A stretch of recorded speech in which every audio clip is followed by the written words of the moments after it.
Mission Amrit Sarovar से जल संरक्षण की नई कहानी लिखता भारत।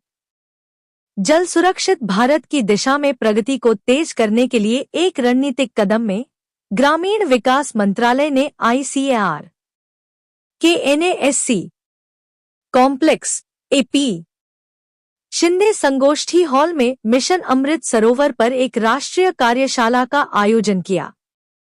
इस कार्यक्रम में राज्यों और केंद्र शासित प्रदेशों के सभी प्रमुख अधिकारियों को मिशन के दूसरे चरण के लिए तकनीकी क्षमता बढ़ाने और सहयोगात्मक नवाचार को बढ़ावा देने के लिए एक साथ लाया गया।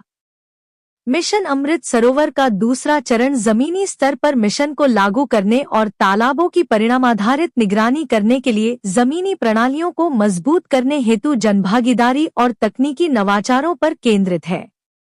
कार्यशाला का एजेंडा मिशन की तकनीकी नींव को मजबूत करने और अमृत सरोवरों को टिकाऊ, समुदाय संचालित केंद्रों में बदलने पर केंद्रित था।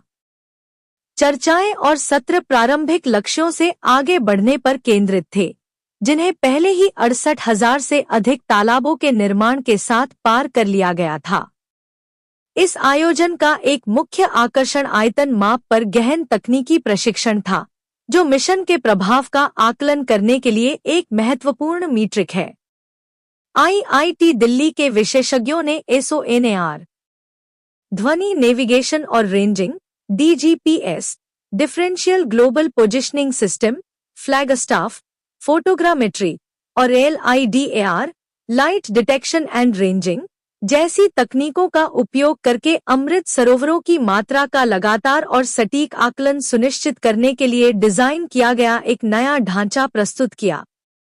इस सत्र के बाद IARI कॉम्प्लेक्स नई दिल्ली के पूसा अमृत सरोवर तालाब में एक प्रशिक्षण अभ्यास हुआ, जिसने अधिकारियों को मिशन को जमीन पर प्रभावी ढंग से लागू करने के लिए आवश्यक व्यावहारिक कौशल से लैस किया। अतिरिक्त सत्रों में BISAGN द्वारा विकसित अमृत सरोवर पोर्टल और एप्लीकेशन का एक डिजिटल पूर्वाभ्यास प्रदान किया गया, जो कार्यान्वयन प्रक्रिया में निर्बाध परिणामाधारित निगरानी और पारदर्शिता के लिए उपकरण पेश करता है। सारे प्रयास अमृत सरोवर के तकनीकी डिजाइन को मजबूत करने पर केंद्रित है, ताकि इसकी दीर्घकालिक व्यवहार्यता सुनिश्चित हो।